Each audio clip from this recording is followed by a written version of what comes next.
Hello guys, ang problema ng chainsaw natin is may lumalabas na gasolina sa tambucho niya. So subukan natin patuyuin. Tingnan natin kung talagang may lumalabas. Yan. Expandarin natin kung may mababasa to na may lumalabas ng gasolina.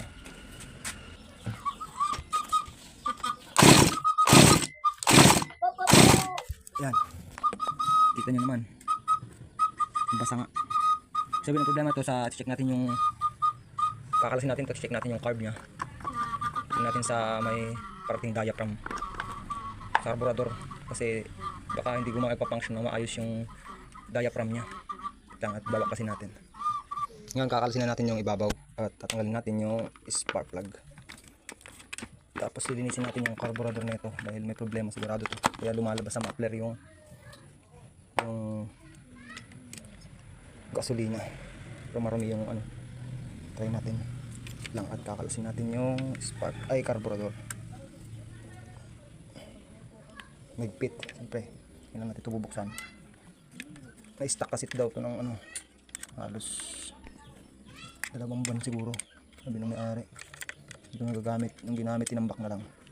Kadalasan naman talaga ito nagkakaproblema sa carburetor ang mga malit na chainsaw. Basic problem na ano, common problem. Lang guys, papaliwanag ko muna. Babaklasin ko muna tong carburetor nya. Ayan, natin lumuwag na. Tatanggalin natin ngayon yung mga hose ng carburetor, ang supply.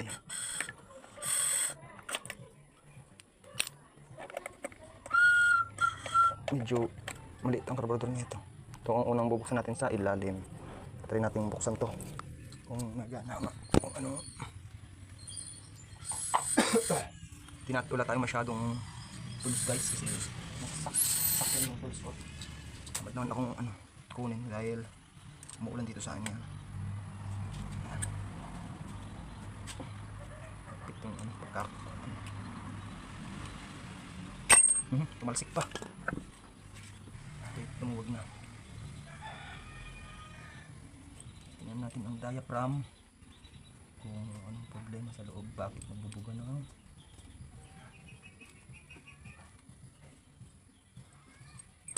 Gasolina. Eto. Diaphragm. Nasa natin dahil medyo marumi siya. Dirt residue.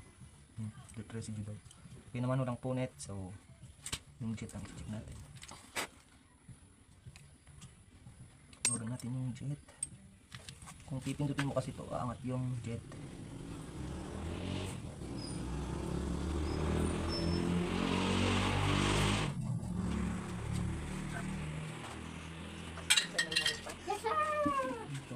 Problema. Subukan natin bugahan ang hangin nito. Ito. Try natin kung nagbabarado o nag-overflow dito. So napahangin na natin. Binugan ko lang. Problema guys, nakukul yung spring. Kasi replacement lang daw yan sa walang spring daw yan. Hindi na mahanap. Masyadong mahina. Kasan natin konti para kita natin kung yung jet. Ito yung jet niya guys. Kabit natin ulit.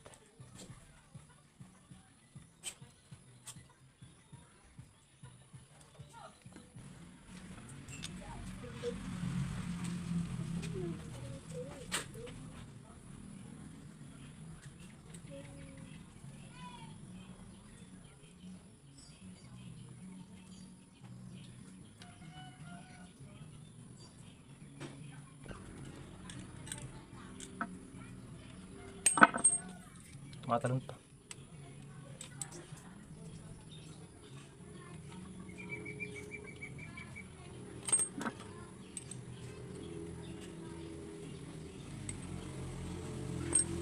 So itong carburetor pa ang gagawin natin. Yung jet, medyo binatak lang natin yung spring, tapos nilinisan konti. Nilinisan din natin yung pilot jet nya.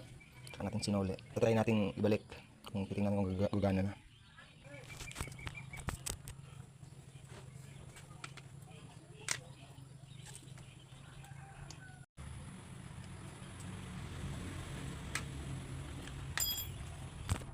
At dahil nga nagbubuga ng gasolina dyan, kailangan natin i-drain to dahil siguradong nagkatubig ang...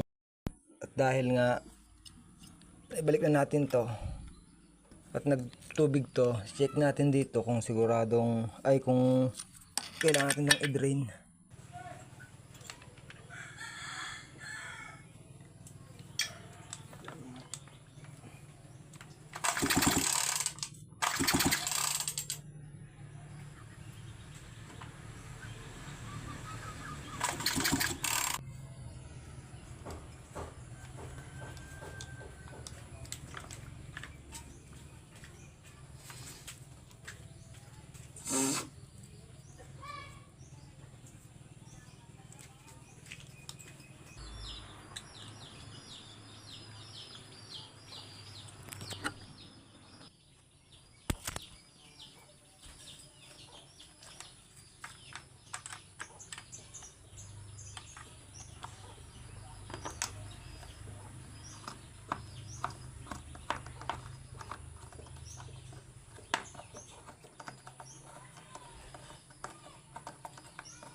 So, yun nga. Meron pa rin. So, hindi ko na ayos.